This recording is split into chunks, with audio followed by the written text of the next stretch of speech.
nos incentivar a sermos aquilo que nós entendemos em Deus que nós devemos ser, né? Pensando na palavra de hoje, eu estava com dois textos na minha mente. Eu estava com o texto de Efésios, capítulo 4, e Colossenses, capítulo 3. E os dois textos usam a mesma expressão. E eu fiquei pensando assim, Deus, o que você vai aprontar aqui, né? Nesse negócio aqui que está no meu coração, essa expressão e tal. E foi engraçado, porque foi um texto que eu li durante a viagem lá, eu li e tal, e aquele texto ficou martelando na minha cabeça. Eu falei, mas eu já até acho que preguei já sobre esse texto alguma vez. E aí comecei a procurar algumas pregações na internet de pessoas que eu conheço e que eu confio, e comecei a ouvir coisas importantes, ouvi uma coisa de um aqui, outra coisa de outro ali. E não é segredo para vocês, as minhas pregações são baseadas em pesquisas, em leituras de livros, em leituras da Bíblia, em convicções que Deus coloca no meu coração, em traduções de palavras que eu vou buscar quais realmente são as palavras. E aí eu pensei, eu vou pregar usando esses dois textos, porque na verdade eles falam sobre a mesma coisa. Efésios capítulo 4, versículos 2 e 6 diz assim: com toda humildade e mansidão, com longanimidade, e a palavra é essa aqui, suportando-vos uns aos outros em amor, procurando guardar a unidade do Espírito pelo vínculo da paz. Há um só corpo, um só Espírito, pelo qual vocês também foram chamados, e uma só esperança da vossa vocação. Um só Senhor, uma só fé, um só batismo. Um só Deus e Pai de todos, o qual é sobre todos e por todos em todos nós. Esse é o texto de Efésios. E aí o texto de Colossenses diz assim: suportando-vos uns aos outros e perdoando-vos uns aos outros, e se algum tiver queixa contra o outro, assim como Cristo perdoou, assim também vós fazeis. Eu não vou pregar sobre perdão, eu não vou pregar sobre conserto de relacionamento, eu também não vou pregar sobre o quanto você tem que aguentar o sermão. Olha para o lado assim e diz, não vai ser hoje. Né? Porque normalmente essa expressão na Bíblia, ela é utilizada, né, para meio que expressar assim puxa, eu tenho que aguentar essa pessoa, né? Eu tenho que aguentar em amor ainda, porque a Bíblia diz assim, suportando-vos uns aos outros em amor. Ou seja, não basta suportar, eu ainda tenho que fazer isso com amor, né? Parece um texto bastante desafiador.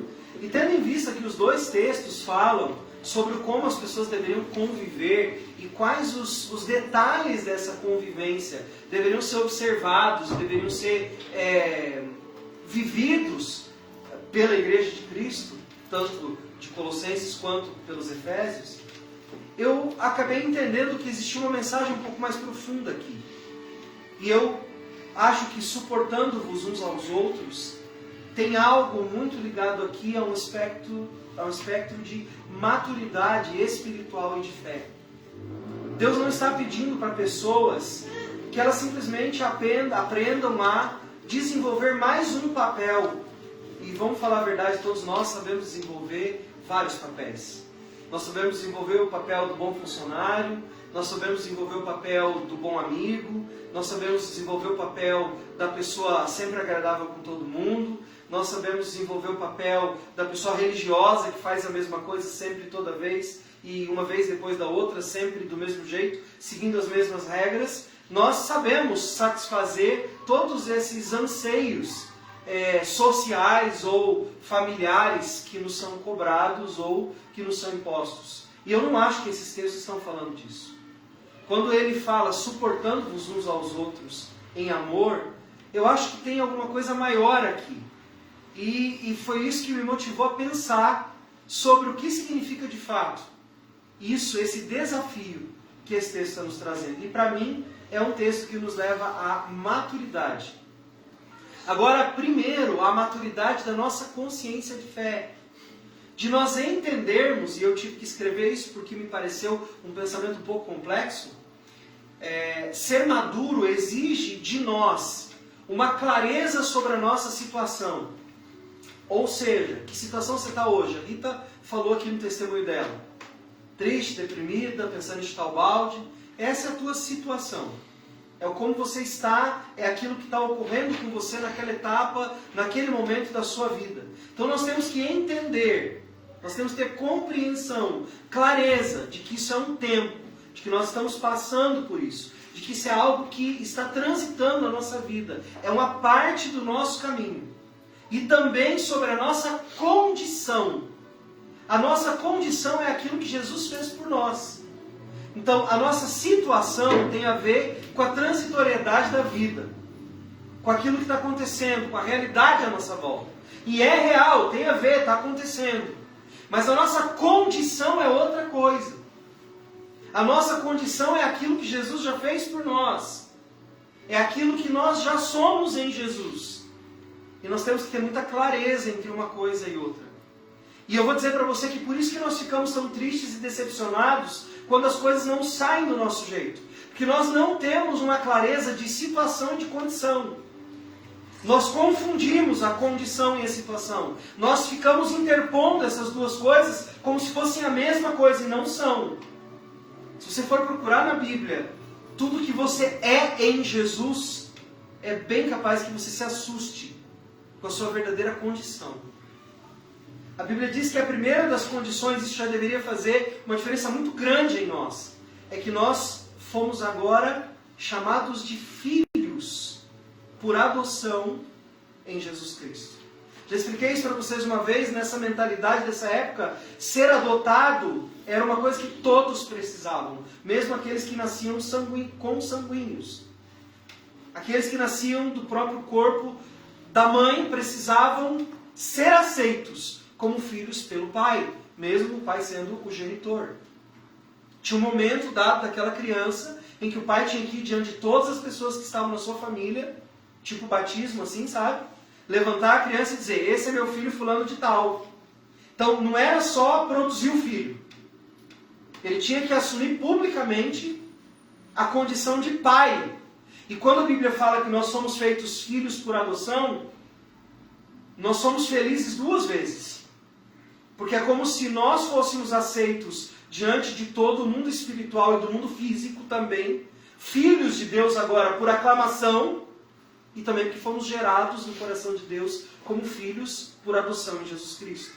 Então, nós temos que entender que existe uma diferença entre a situação que nós estamos e a condição que nós temos de filho.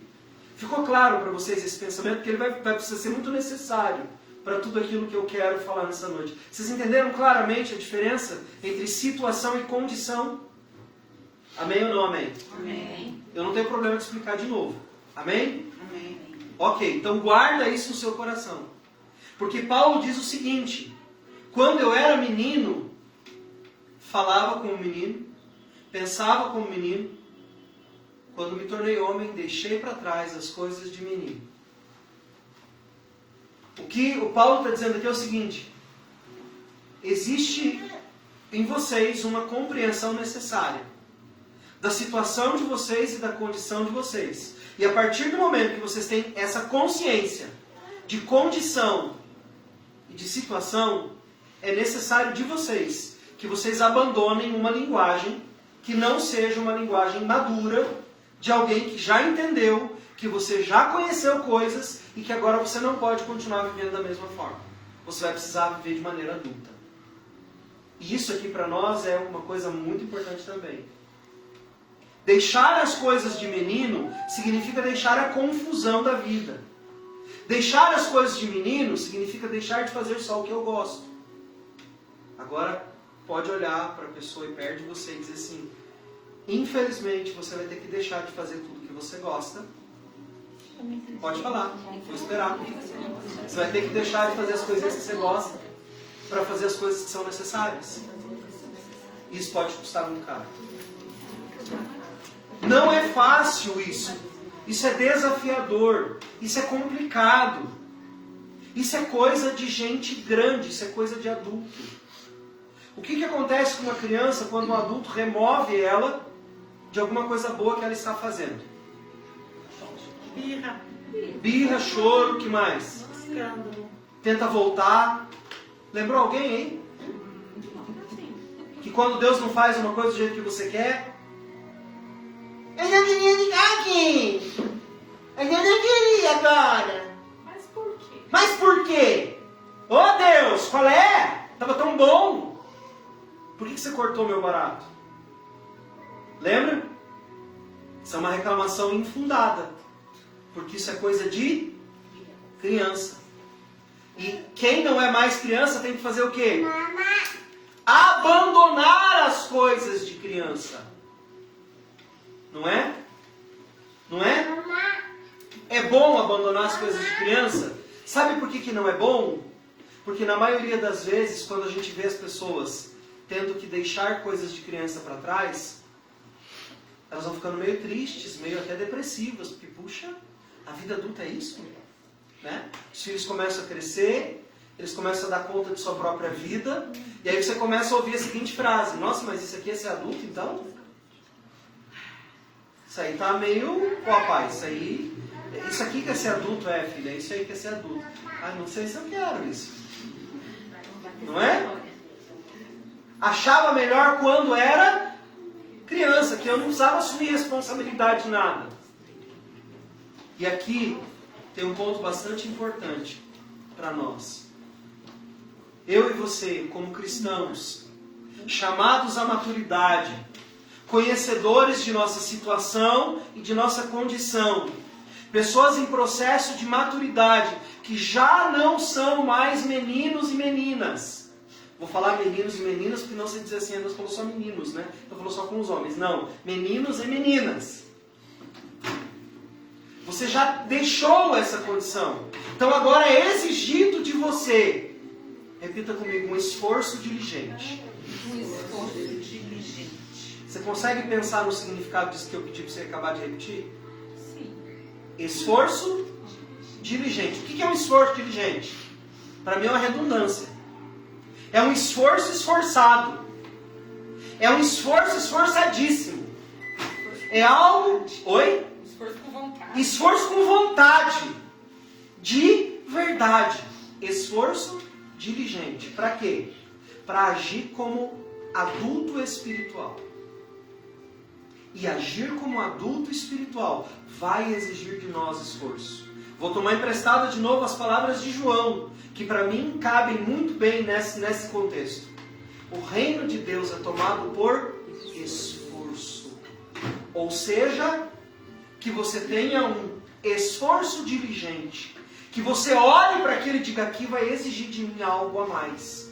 Algo que eu nem sempre estarei tão disposto a fazer.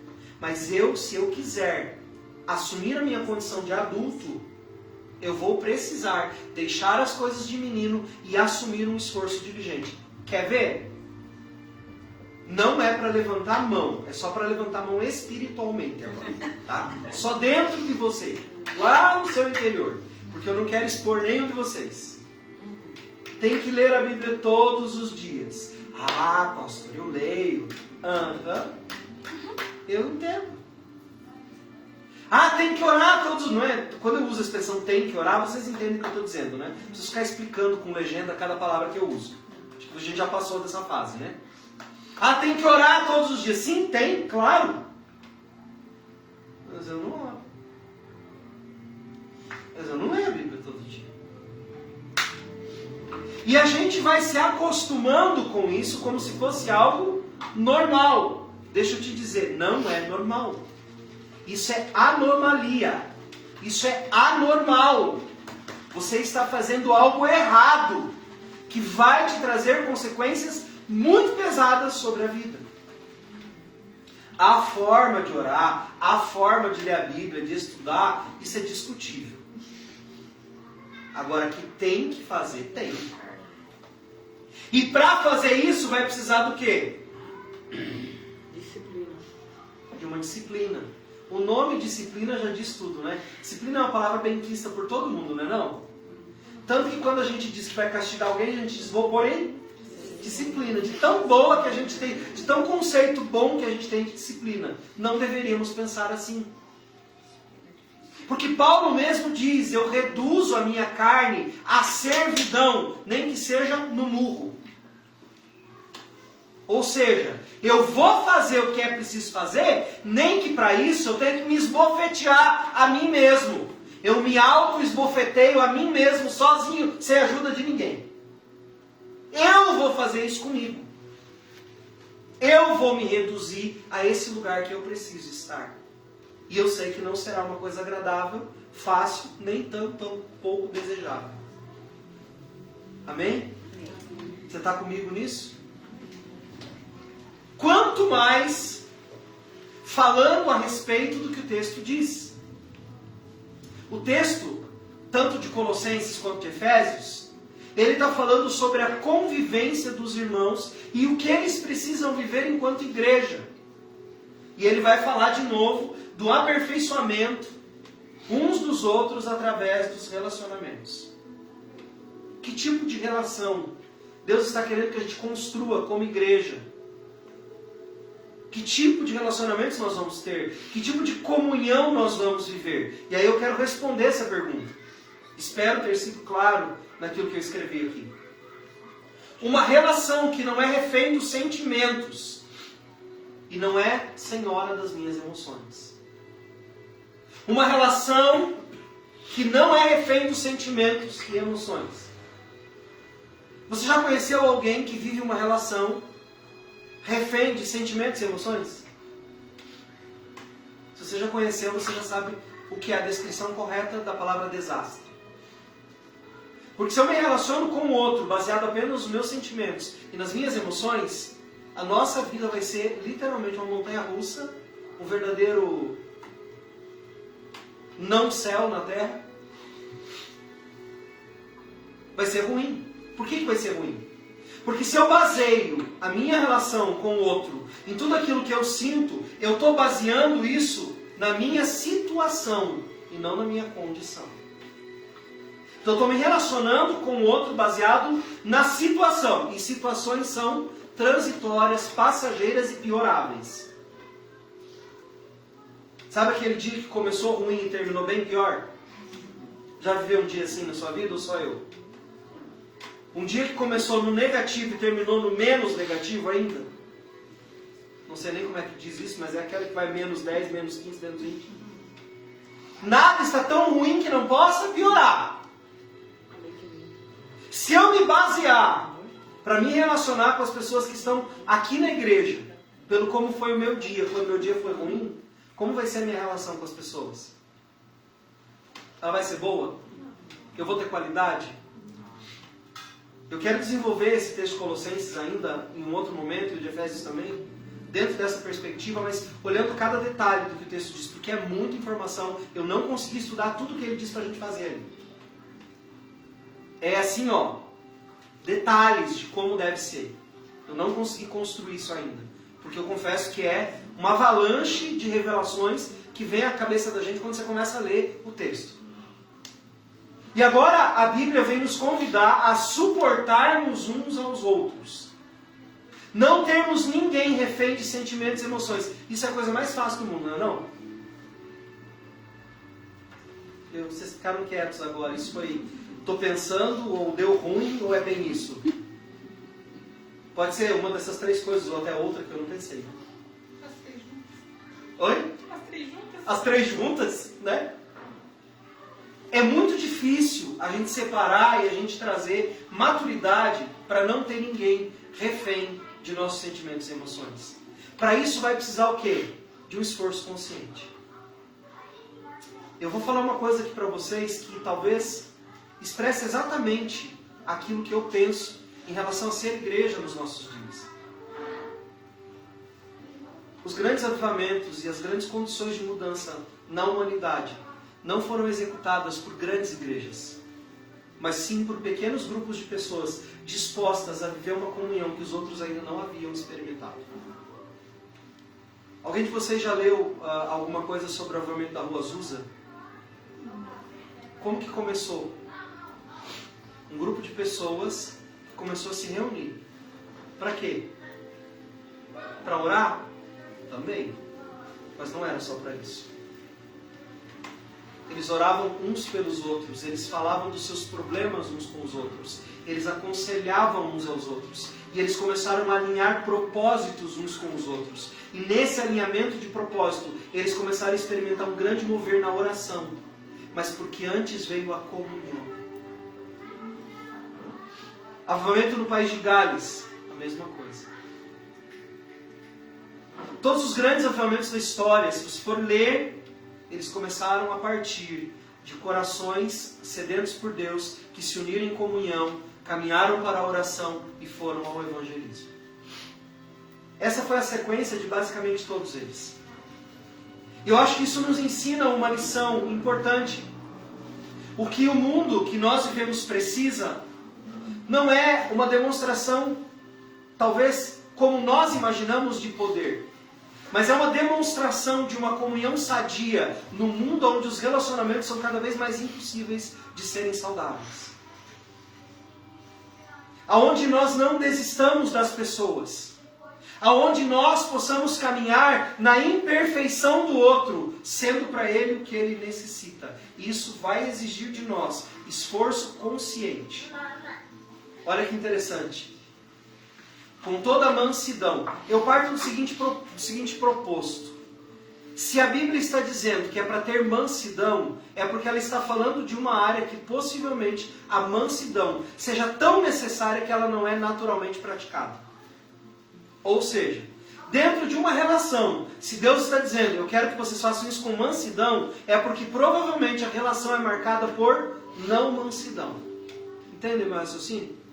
Do porquê que Deus... Porque Deus não daria um conselho se não coubesse naquele lugar. Se não fosse necessário naquele lugar. Você acha que é necessário mansidão para lidar uns com os outros? Para mim, é o que tem mais sido batalhado, tem sido ter mansidão. Porque é fácil sair do normal para o agressivo. Não sei se você é assim também, né? Mas é fácil sair para o agressivo. Não, né? Imagina! Ah, que é isso? Eu sou fofa. É só assim, né? Sou fofa. Né? Nós podemos ser agressivamente fofos, né? Isso me resume. Isso me resume. Por que é tão difícil? Porque é exatamente nessa área que nós temos como identidade de igreja que Deus está querendo nos usar para trazer pessoas de fora. Esses dias eu li eu acho que era um esboço, se eu não me engano, não tenho bem presente na memória agora, mas eu li algo dizendo assim, as ovelhas não estão no aprisco. Quem está no aprisco são os pastores, porque as ovelhas estão desgarradas e nós agora, como pastores, o rebanho de Deus, temos que buscá-las. Eu achei esse pensamento tão incrível, porque a gente se identifica como ovelhas do pastoreio de Cristo. Eu não estou dizendo que está errado, mas talvez isso nos faça sentir tão confortável que a gente não queira sair de onde está. Porque ovelha serve para quê? Para ser pastoreado, para ser cuidado. Estou aqui para ser cuidado. Né? A gente esquece dos profetas, reis e sacerdotes. A gente esquece que a gente tem que ir atrás do que se perdeu, das ovelhas perdidas da casa de Israel. Porque a gente está voltado demais para nós mesmos. Nós nos tornamos as pessoas que estão na igreja como clientes, como consumidores finais de um evangelho que nos conforte e que nos dê uma vida boa. Você pergunta para as pessoas, por que você se tornou cristão? Porque eu queria ter uma vida melhor, minha vida era um inferno, minha casa era um desespero, então eu fui para Jesus, aí as coisas melhoraram, é por isso que eu estou na igreja. Ei, todo mundo acha o máximo. Não estou dizendo que isso é pecado, mas isso não é a essência do evangelho. A essência do evangelho é eu fui porque eu entendi que eu precisava de Deus. Eu fui porque eu entendi que eu não era ninguém sem Deus. As minhas convicções estavam todas erradas. E eu precisava colocar convicções corretas na minha vida agora para operar a minha vida de uma forma que eu pudesse viver do jeito que a Bíblia diz para eu viver. Porque eu já tinha perdido a minha esperança de viver de qualquer outra forma. Esse é o verdadeiro evangelho. O evangelho é um ambiente onde entregamos as virtudes uns aos outros para o crescimento uns dos outros. Queria que você repetisse isso agora, não precisa ser para ninguém, mas para você mesmo. Tá? Que você repetisse comigo. O reino de Deus é um ambiente onde entrego as minhas virtudes para o crescimento do outro. Você consegue entender o quanto isso é simples e transformador? A igreja é um lugar de nós entregarmos as nossas virtudes uns aos outros. Ou seja, de transformar o outro em alguém melhor através daquilo que existe de melhor em mim. Só que lembra, isso vai exigir esforço diligente. Eu vou ter que fazer isso com consciência. Eu vou ter que querer fazer isso. E é aí que entra o suportando-vos uns aos outros. A palavra suportando-vos na Bíblia, trazida para a sua origem hebraica, que no Novo Testamento possivelmente foi traduzida do grego, mas que do grego antes tinha sido tirada da língua hebraica, suportar é a mesma ideia de uma árvore que produz o fruto, de uma mãe que engravida e que mantém o filho dentro dela. Essa é a ideia de suporte na Bíblia. O que é suporte? Eu transfiro a minha virtude vital para um ser que está sendo gerado em mim e a partir de mim. Então eu gero um fruto. Ou seja, ele é parte daquilo que existe circulante dentro de mim. E aí aquilo é formado a partir das minhas virtudes. A partir daquilo que está em mim. E essa mesma palavra, que na língua hebraica é traduzida depois para a língua grega como suportar, é de suporte de vida mesmo. É de manter vivo por causa de. Então, suportar uns aos outros é muito mais do que tolerar o mau comportamento do meu irmão. É muito mais do que eu tolerar a sua infantilidade. É muito mais do que eu tolerar a sua imaturidade. É eu ser o suporte que possibilita ele ser quem ele deve ser. E eu acho que isso aqui para mim foi uma das coisas mais importantes que eu aprendi estudando esses textos. De que Deus espera de mim que eu seja aquele que de alguma forma proporcione para o outro ser melhor a partir daquilo que é vital em mim. E aqui eu me vejo em pecado. E eu espero que você se veja da mesma forma. Que você não veja o outro em pecado, mas que você olhe a si mesmo. No como você tem contribuído para o outro ser melhor. No como você tem contribuído para o seu irmão, para a sua irmã serem melhores. E eu fiquei muito feliz com uma coisa simples que aconteceu na nossa comunidade nessa semana. Muito mesmo. A resposta rápida de vocês em duas situações me fez entender que nós estamos vivendo e solidificando esse comportamento entre nós. Lana e Diego estavam passando por uma luta muito grande a nível de saúde na casa deles. Deus nos colocou algo no coração, eu joguei para vocês, em pouco tempo estava resolvido todo o esquema que nós tínhamos por uma semana inteira, de oração, de dedicação e de esforço em prol dos nossos irmãos. Não foi preciso ficar, gente, por favor, ainda falta 2 dias, falta 5 dias, gente, por favor, não, mas é que eu tenho isso. Não. A gente conseguiu as pessoas, fluiu, Deus está operando, nós vamos ter vitória sobre isso. Mas houve uma disposição, olha aqui, ó, nós estamos com vocês, vocês não estão sozinhos nessa luta. A mesma coisa aconteceu quando a Ingrid pôs a mensagem lá no grupo. Olha, gente, a minha situação é essa, eu estou passando por isso, está complicado para mim, eu preciso da ajuda de vocês. Vocês notaram quantas mensagens em seguida foram postadas de vocês mesmos lá? A resposta que vocês deram? Se existe alguém que é um pastor orgulhoso da comunidade que tem, eu posso dizer que esse pastor sou eu. Eu me senti orgulhoso, no sentido bom da palavra, né? Feliz, exultante, satisfeito, com a maneira como vocês reagiram a necessidades de pessoas que são da nossa comunidade. A maneira que vocês dispuseram o coração. Vocês podiam simplesmente ver lá e pôr um joinha. Não foi isso que vocês fizeram. Vocês foram além e fizeram mais. Esse é o começo de uma obra que nós precisamos alimentar entre nós. Porque isso é ser esforçadamente diligente. É eu atentar para uma necessidade e eu fazer aquilo que está na minha mão para fazer, para alcançar o outro, para que o outro se torne um fruto saudável, para que o outro seja uma pessoa que está sendo formada em Cristo e eu estou participando dessa formação em Cristo. tenho certeza, não conversei com o Diego e com a Alana ainda, a gente não fez isso. Eu sei da Ingrid, porque né, minha filha está na minha casa, então eu sei. Mas eu sei do que isso fez no coração dela e no que significou para ela. Quando ela estava enfrentando um momento, ela me disse isso. Eu fiquei lembrando de todas as palavras que eu vi escritas e aquilo me fez ter muita tranquilidade. Eu entendi que ali eu podia ficar tranquilo porque ia dar tudo certo. Talvez para você foi só uma palavrinha, mas talvez era a palavrinha que faltava para ela. E isso fez com que a fé dela crescesse no Senhor. Então ela foi suportada nesse dia. Ela foi gestada, você deu parte de você para que algo nela acontecesse. E eu estou falando de questões bem pontuais. Mas eu acho que nós precisamos trazer isso para a vida espiritual e começarmos a viver isso em relação uns aos outros da nossa vida espiritual. Eu tenho sentido isso já algumas vezes. Não é uma regra e nem uma lei.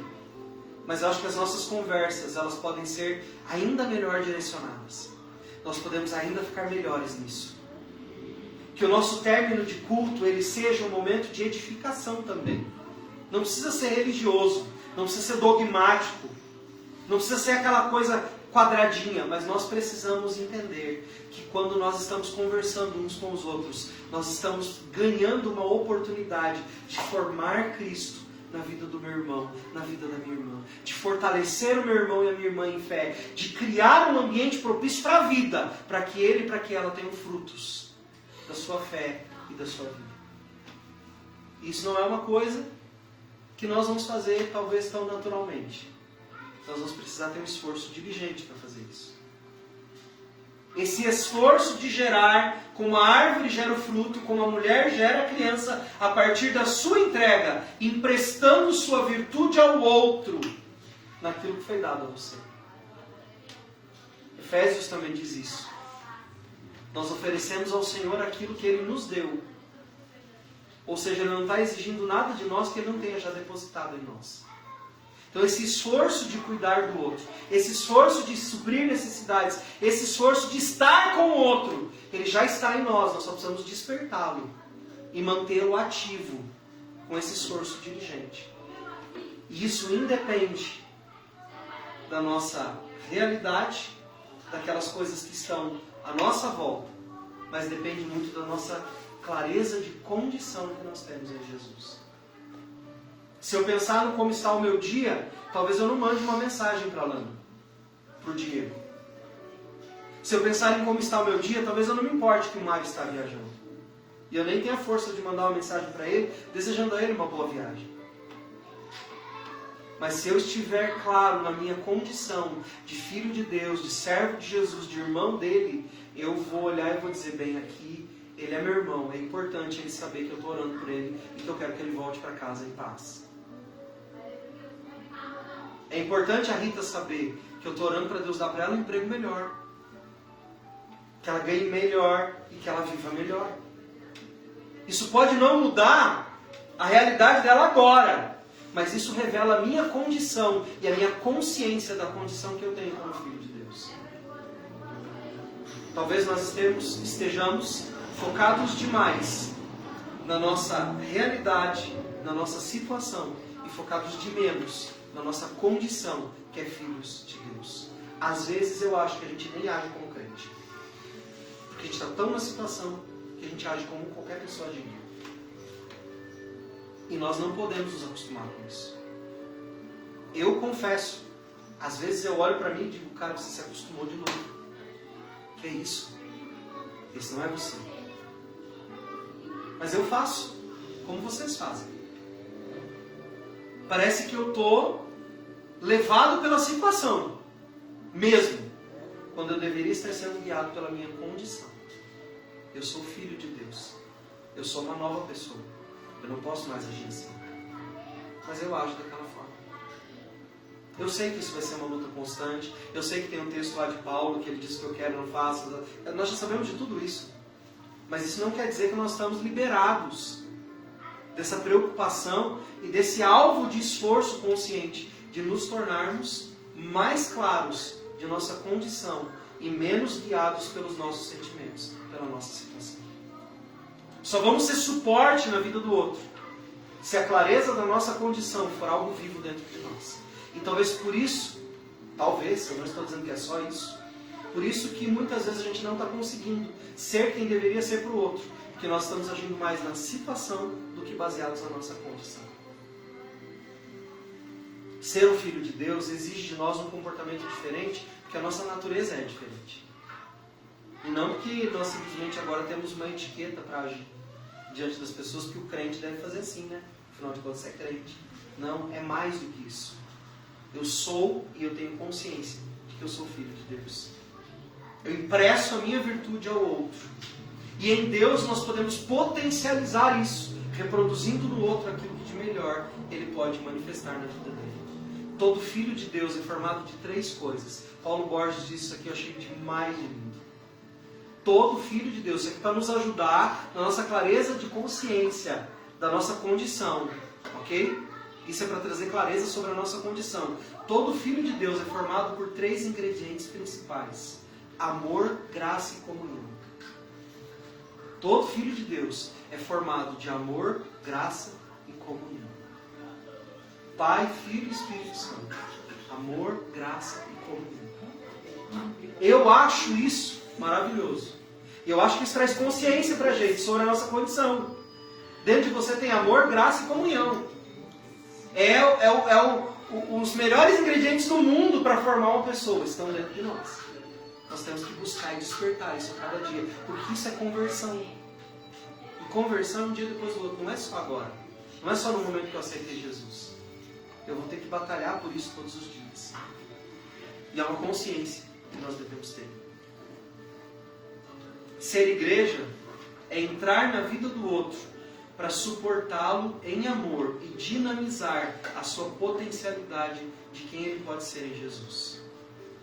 Nós muitas vezes estamos querendo trazer pessoas para as nossas programações, para elas serem multiplicadoras da nossa igreja. Mas a nossa motivação deveria ser outra. Nós deveríamos trazer as pessoas para a igreja para multiplicar nelas o caráter de Jesus, individualmente, através da minha vida. Eu assumo a responsabilidade pelo meu irmão naquele momento em que eu estou tendo a oportunidade de formar Cristo nele. E eu não tomo mão da minha situação para ser refém das minhas emoções e fazer com ele aquilo que é errado.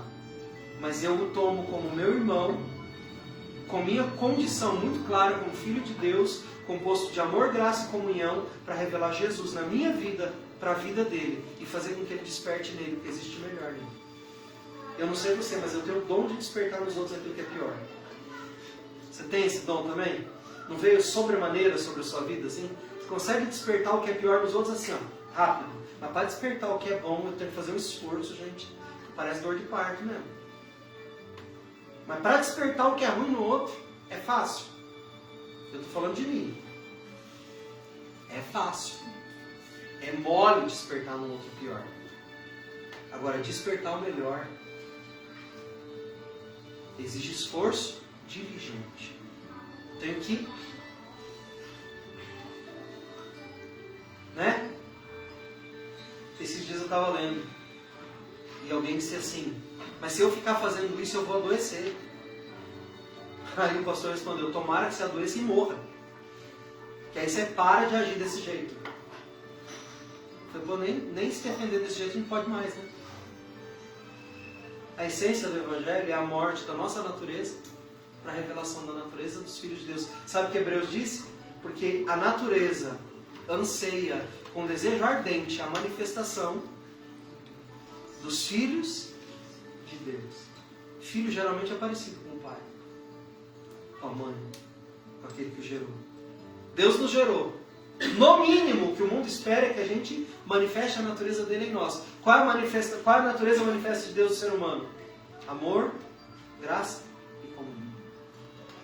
Se a gente conseguir, né, pensar nisso quando vai responder o outro, quando vai tratar o outro, quando vai estimular o outro, talvez a gente consiga alcançar mais coisas do que tem alcançado até agora. Estamos ocupando o nosso tempo com as coisas erradas. Você não tem só que, por exemplo, ajudar alguém a achar um emprego. Mais do que isso, Não estou dizendo que você não deve fazer isso. Você pode ajudar alguém a achar um emprego, ótimo. Mas o que você mais tem que estar preocupado em formar Cristo no outro. É ajudar o outro a ser mais crente do que ele já é. Ser mais cristão do que ele já é. Ser mais filho do que ele já é. E sabe o que é interessante? Vou pegar vocês agora, é uma pegadinha mesmo, tá? Todo crente deseja o que é no final da vida? Alcançar o quê? Eternidade. Oi? Eternidade. A eternidade, o céu. Não é? Quem está aqui que não deseja o céu? Eu tenho uma coisa para te dizer. Aprendi com Paulo Borges também. Achei bem legal essa frase dele. Ele diz assim: todo cristão só alcançará o céu depois de ter conhecido a condição mais baixa da sua vida aqui na terra. Todo cristão só vai alcançar o céu depois de ter experimentado sua condição mais baixa aqui na terra. E é verdade. Deus não manda você subir para a casa do oleiro. Deus manda você descer para a casa do oleiro. Jesus, para subir aos céus, desceu no âmago do inferno. Jesus, para trazer salvação, desceu à terra. O caminho para cima é ir para baixo. E isso para nós pode ser bem diferente do que nós imaginamos. Nós vivemos na certeza e no desejo de morar no céu. Só que nós queremos só subir. Enquanto o caminho do Evangelho é só descer. Você chegar à condição de conhecimento do mais baixo que a sua vida pode chegar. Para que você realmente entenda que a sua disposição em sacrificar o que precisar vai revelar aquilo que não foi revelado ao mundo ainda. Ser cristão é estar disposto a sacrificar aquilo que eu gosto por aquilo que é realmente importante. Quantos de vocês gostam de descansar? Quantos de vocês gostam de comer? Quantos de vocês gostam de dormir? Bom, né? Tem coisas boas aí, não tem? Você vai ter que sacrificar muitas dessas coisas se você quiser ser alguém composto de amor, comunhão e graça. Você vai ter que sacrificar. Vai ter que sacrificar horas de sono para orar. Vai ter que sacrificar horas de internet ou de Netflix ou de qualquer outro aplicativo para poder ler a Bíblia, estudar e aprender sobre Deus. Você vai ter que sacrificar o seu descanso de sábado para vir no culto. Vai ter. Você vai ter que abrir mão de estar em lugares que você gostaria de estar para estar aqui. E eu não estou dizendo que é pecado você faltar um culto para ir numa festa de aniversário de alguém que é importante para você. Mas faltar seguidamente os cultos, isso denuncia, sim, que você está trocando valores. E que você precisa lutar com isso. Sermos cristãos exige de nós fazermos coisas que não são fáceis. Nós temos responsabilidades, nós temos condições, e eu respeito a condição de cada um de vocês. Mas nós temos que olhar um pouquinho mais. É hora de avançarmos. É hora de crescermos e darmos mais um passo. De nós entendermos que Jesus está dizendo para nós que Ele precisa de nós, de um empenho um pouco mais diligente, de um esforço mais diligente e intencional na direção daquilo que nós queremos viver. A fé é a certeza que eu recebi da disposição para sacrificar o que eu preciso e não para alcançar aquilo que eu quero. Eu vou explicar. A fé, nos termos bíblicos, não é simplesmente para conseguir aquilo que eu quero de Deus, mas é ter em mim a manifestação de poder para tornar possível sacrificar aquilo que naturalmente eu não sacrificaria. Para mim, essa é a expressão de fé que o Novo Testamento nos traz. Não é ter fé para alcançar coisas que ninguém alcança. É mais do que isso. A fé é um instrumento para sacrificar aquilo que naturalmente as pessoas não sacrificariam. Jesus disse para os seus discípulos: quem quiser vir após mim tem que fazer o quê? Dar uma descansadinha, comer bem, se abastecer e depois vir? Ele diz: largue tudo que você está fazendo. Não importa a condição em que esteja, a situação em que você esteja vivendo, simplesmente tenha consciência de que você é meu filho, de que você é meu discípulo, então agora você não é mais seu. Há uma polêmica grande, né, até sobre essas músicas, né, que a gente canta. Porque não deve cantar, porque isso é uma mentira. Gente, que cansado que eu estou desse mundo chato que nós estamos vivendo. Você não pode cantar esperando que aquilo seja uma verdade. Mas não é verdade. Tá, tua vida também não é. E você está vivendo, então morre. que peso é esse que nós colocamos sobre coisas que são desejos e anseios? Sim, eu estou cantando, abrindo mão de tudo com amor e por alegria. Sim, esse é o meu esforço. O que é alegria para você? Agora não dá para cantar mais, é isso? Que isso, gente? Que mundo chato é esse?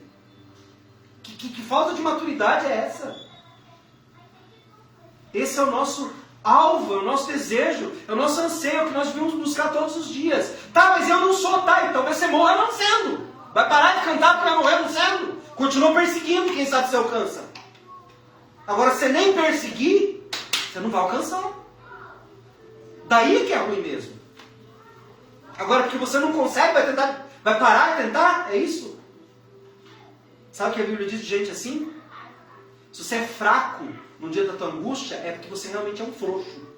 É isso que a Bíblia diz. Com palavras até mais fortes do que as que eu usei. Você tem que ter persistência. Ah, mas eu já estou tentando há tanto tempo. Ok, continua tentando. Né? Eu brinco até, usa a unção da Dory. Continue a nadar, continue a nadar, nadar. Vai nadando. Uma hora... dá alguma coisa ali, alcança. Não pode parar. A fé precisa ser expressa também dessa forma. Exigindo de nós uma atitude consciente de renúncia. Para chegar na plenitude, não significa que nós vamos ser pessoas sem defeito. E eu entendi isso de uma forma na Bíblia que me fez me sentir muito esperançoso. A Bíblia diz até que o caráter de Cristo seja formado em vocês, que vocês se tornem perfeitos. A ideia nossa de perfeito é uma coisa sem erro nenhum. Sabe o que a Bíblia diz sobre isso? Ser perfeito é ser aquela pessoa que, apesar dos seus defeitos, ela não para de caminhar na direção de ser aquilo que precisaria ser. Isso é se tornar perfeito. É se tornar aquele que busca o tempo todo, mesmo quando não consegue, continua buscando ser aquilo que ele sabe que a Bíblia diz que ele deve ser. Então ele segue, mesmo que ele não esteja conseguindo, mas ele segue, porque ele tem consciência que uma hora ele vai alcançar. O que ele não pode é parar. Isso, dentro dos termos bíblicos, seria ser perfeito. Para chegar na plenitude, entender a plenitude do seu compromisso. Não é ser sem defeito, mas é, apesar de seus defeitos, permanecer no compromisso. Isso está muito evidente nos dias de hoje. Nós temos uma alta taxa de divórcios, de abandono do lar. E sabe por quê? Porque as pessoas não têm mais fidelidade ao compromisso que assumiram. Se eu não estou feliz, dane-se o compromisso, perdão pela minha expressão. Mas é isso mesmo. Se eu não estou feliz, o compromisso, eu não tenho que manter o compromisso se eu não estou feliz. Porque afinal de contas, o que é importante é a minha felicidade. Gente madura em Deus mantém o compromisso. Continua buscando ser feliz, mas mantém o compromisso. Se for escolher entre ser feliz e ter o compromisso, eu vou manter o compromisso. Só que isso só gente madura faz. Gente infantil quer logo acabar com o compromisso. Porque é infantil, não cresceu, não entendeu o que significa permanecer, o que significa ser perfeito. É ainda menino e não deixou as coisas de menino. Porque quem deixou as coisas de menino não larga o compromisso. Meu pai e minha mãe me ensinaram. Eu não consigo reproduzir tudo da maneira como eles me ensinaram. Mas meus pais me ensinaram que compromisso assumido é compromisso feito. Se eu assumir, eu preciso fazer aquilo que eu assumi. Valores que hoje... eu fiz o compromisso, mas eu mudei de ideia. Não posso? A vontade que eu tenho de responder, não! Não pode, porque você assumiu um compromisso. E compromisso amarrou até a tua alma. Então agora fica amarrado. Ai, mas eu vou ser infeliz. Batalha pela tua felicidade. Do que deixar um rastro para trás. Eu não estou falando só de casamento, não. Eu estou falando de igreja, eu estou falando de amizade, eu estou falando de trabalho, eu estou falando de dedicação a Deus. Estou falando de tudo isso. Nós pecamos em todas essas áreas. não somos suporte. E por último, o chamado não é para ser maior, mas é para ser pleno na minha noção de compromisso. Jesus não chamou a gente para ser a maior igreja de Curitiba, mas Ele chamou a gente para ser a igreja mais plena a nível de compromisso, de consciência de quem nós somos em Curitiba.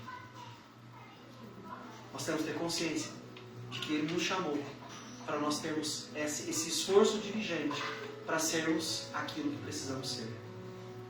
E isso é algo que nós precisamos alimentar dentro de nós. Esses são os pensamentos que vieram ao meu coração enquanto eu li esses textos, enquanto eu ouvi homens e mulheres de Deus falando algumas coisas que eu li também. Ser suporte um na vida do outro é ter noção do meu compromisso com meu irmão, com a minha irmã, e não abrir mão disso por nada, nem pela minha própria felicidade, mas ter noção do compromisso é viver aquilo que eu disse que eu ia viver. Chegou para vocês a mensagem? Sim. Eu sei, não é fácil de engolir, né? Tem que mastigar mais um pouco aí, para ver se não entaipa. Né? Se não fica na goela. Mas é assim, um dia Jesus estava falando com um dos seus discípulos, sabe o que os discípulos disseram para ele? Difícil esse negócio que você está falando aí. Não sei se a gente dá conta. Duro o seu discurso. Quem poderá se livrar? Disseram os discípulos. Pois é. Ser cristão é isso. 2025, um ano de leveza e abundância, traz com a gente o compromisso de que nós não podemos voltar atrás naquilo que nos comprometemos. Se somos cristãos, vamos ser de verdade. Isso pode nos custar caro, mas nós precisamos pagar esse preço. Amém? Amém. Vamos orar por isso? Você topa? Essa oração é perigosa, hein? Não que as outras não sejam, mas essa é deveras perigosa. Porque ela vai tirar você de um lugar onde você está, para te levar para um lugar que talvez você não goste muito, mas que você precise estar. Fazer o que eu preciso nem sempre é tão bom quanto fazer aquilo que eu gosto. Amém? Amém. Vamos orar? Feche os teus olhos. Comece a colocar diante de Deus tudo que você ouviu nessa noite aqui.